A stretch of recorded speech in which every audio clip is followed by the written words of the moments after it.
Ang posisyon po ng Iglesia ni Cristo ay ito. Kung ano ang tama at kung ano ang nasa mga batas natin, yun sana ang dapat pairalin.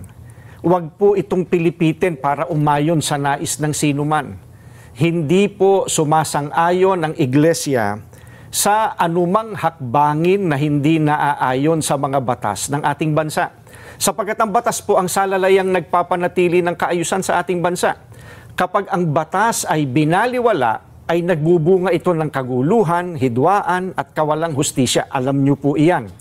Sino mang Pilipino o mamamayan ng ating bansa na may ginawang paglabag sa ating mga batas, dito dapat litisin sa ating bansa.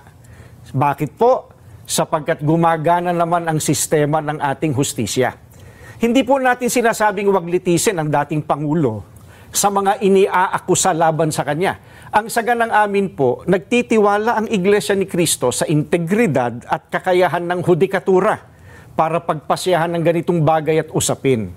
Ang mga hukom natin ay may kakayahan po na gampanan ang kanilang tungkulin, na ipataw ang tamang hustisya at pairali ng katarungan sa lahat ng sandali. Kaya, hindi natin dapat isuko ang soberenya ng ating bansa sa iba. Yan po ang posisyon natin.